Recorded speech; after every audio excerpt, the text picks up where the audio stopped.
Ang bilis sa usa ka tawo. Usahay nakadepende kung pila ug unsa ang atong mahatag sa atong pamilya. Ikaw, nasulayan na ba nimo nga gihatag na nimo ang tanang tabang? Niabot na gani sa punto nga niluwas na kaog kinabuhi sa miyembro sa imong pamilya. Pero wa gyud gihapon giila ang imong mga sakripisyo para sa ilaha. Maayong adlaw kanimo DJ Sam ug sa imong mga suking tigpaminaw. Tawagan na lang ko sa pangalang Carmela. 29 anyos ko, graduate na sa kursong accountancy. Ug puhon-puhon, mahimo na pud kong usa ka abogada kung palaron. Sa suporta sa akong mga igsuon o kaugalingon DJ Sam, naningkamot yun kong taman, nga maabot na ako ning tanan-tanan karon. Pero DJ Sam, una pa maning akong natamasa karon na tagumpay. Dakong dagok una ang among naagian sa among pamilya. 27 years old ko DJ Sam. 8 ka mag-igsuon. 4 ka mga lalaki ug 4 pod ka mga babae. Ako ang kamanghuran sa mga babae DJ Sam. Wa na mi inahan, human siya gi-atake sa kasing-kasing. DJ Sam, dihang wa na si mama, grabe na ang pagpasakit sa amuan ni papa. Ginabunog mi niya, maong akong mga maguwang, nagsilayas na gyud in town sila. Ang duha na nga minyo og sayo kay para makataka sa pagpangabuso ni papa. Samtang ang nahibilin, kamirang duha sa ako ang manghod. Pero wa madugay DJ Sam, milayas rapod mi ug mitakas rapod mi sa akong igsuon. Kay wa na gyud mi kaantos sa pagpasakit ni papa. Pero 10 years after, nakat-on ko nga pasayloon siya. Nakatrabaho na ko ana nga time ug nagskwela po DJ Sam. Nagunahon na ako nga magbakasyon una kang papa, uban sa iyahang bag-o nga pamilya. Pero DJ Sam, wa gyud ko magdahom. Nga dakong disgrasya di ay ang akong maabtan. Samtang nipauli ko sa puder sa akong papa DJ Sam, magsigig padungog-dungog ang iyang asawa, si Tita Myra. Kanang si papa daw nakatuon lang sa amua. Samtang ang ilang anak gipasagdan ra daw ug wa lang man daw niya giatiman. Niadto nga time DJ Sam, nagstorya mi ni papa kay nagplano mi sa among buhaton nga renovation sa balay. Kung buto na hunaon no, para naman gihapon sa ilaha ang tanan. Si papa ug Tita Myra DJ Sam nagkaanak pagduha ni adto nga time. Ug mga gagmay pa intawon. Nabalaka pud baya ko? Basin og masulayan ug maagian pod sa akong mga manghod. Ang among nasulayan sa among amahan. Pipila ka adlaw ang milabay DJ Sam. Miabot pod ang akong usa ka igsuon para magbakasyon pod. Mas nisamot ang padungog-dungog di Tita Myra. Pero sama na ako, wa na tubahi sa akong igsuon si Tita Myra. Hangtod nga milakaw si Tita Myra DJ Sam ug nipauli siya sa ilaha. Sa iya mga ginikanan, bit-bit ang iyahang mga anak nga mga gagmay pa. Kay baw mo DJ Sam kung makita na mo ang among half-brother ug half-sister, tagaan na mo og pagkaon. Maluoy kayo mi sa ilaha. Wa na gyud mi pauli pa sa balay namo si Tita Myra. Nabalitaan na lang namo nga nibalhin na po daw siya puyo. Pero nibalik ra gihapon siya after 1 month. Tapos nagsige na po na siya papansin kang papa. Nagpa-sexy ba naman pag-ayo? Tapos magsigig tambay dito at bang namong atindahan. Sigig paduding kang papa ba? Tuod man DJ Sam, nakapadugang ko og 2 ka kwarto sa balay.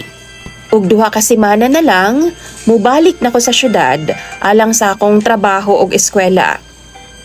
Pero wa pa man nahitabo DJ Sam, wa pa ko kabalik sa syudad. Na hospital si papa. Ako ang nagasto tanan. Ug ako pod ang nagbantay sa iya bisan ug wa ko'y tulog ato mga panahona. Hangtod nga miingon ang doktor nga kinahanglan ibalhin daw og laing hospital si papa para maoperahan. Gihangyo na ako si Tita Myra nga pwede ba? Siya unay mo bantay kang papa kay kinahanglan na nakong mubalik sa syudad para sa akong trabaho. Pero iyahan naman hinuong kong gibalikas og taman DJ Sam. Di na daw na niya obligasyon. Nga naman daw nga siya ang akong pabantayon nga kami man daw ang nag-uba ni Papa. Nagbuwag na daw silang duha. Bisa na unsay mahitabo, dili ug dili na gid daw siya makipagbalik pa sa among amahan. Gibaharan pud nako siya DJ Sam. Bantay bitaw, mubalik ka sa among balay kung ma-okay na ang tanan. Kay di gyud ko makasaad nimo nga maayo nga akong pagtagad sa imuha. Nilakaw ko DJ Sam nga grabe jud ang akong kahiubos og kapungot sa dagway ni Tita Myra. Unya, gibalhin gyud namo si Papa sa hospital. Nahimo na ang surgery niya DJ Sam. Natangtang na ang bladder stone. Ug nagawas na pud namo siya sa hospital sa wa madugay. Pag uli namo sa balay DJ Sam, imbes nga magpahuway si Papa, miinit ang akong ulo. Kay imbes nga magpakaayo siya, lain naman noon ang iyang gibuhat. May silingan namo DJ Sam nga nakasulti. Nga nakikita daw si Papa kang Tita Myra. Nagpakiluoy daw kini kang Tita Myra aron nga makigbalik. Perti gid akong laguta DJ Sam. Tuod man, nag-abot gid ming duha sa balay ni Tita Myra. Naglalis mig taman. Baga kayo siya naong. Nagbayluanay mi og mga sakit nga pulong hangtod nga niabot si Papa og nadungog niya tanan. Nasuko si Papa nako. Ako iyang gipakasala kay wa daw ko'y respeto sa iyang asawa. Giparok o gipasakitan na pud ko niya sama sa una. Gipalayas ko niya sa panimalay nga akong giparenovate. Sa balay nga kabili namo sa among inahan. Nikanaog ko DJ Sam, aron way dagang samok. Dala na ko ang tumang kalagot sa akong amahan ug sa iyang bagagnaw nga asawa. Dito na ako napagtanto, mabisan sa pagpanlabay sa panahon, wa gid ay kabag-uhan si Papa. Sa akong pagkanaog sa poder ni Papa DJ Sam, mipauli dayon ko sa syudad. Dala ang mga bunog sa akong naong og sakit sa ulo.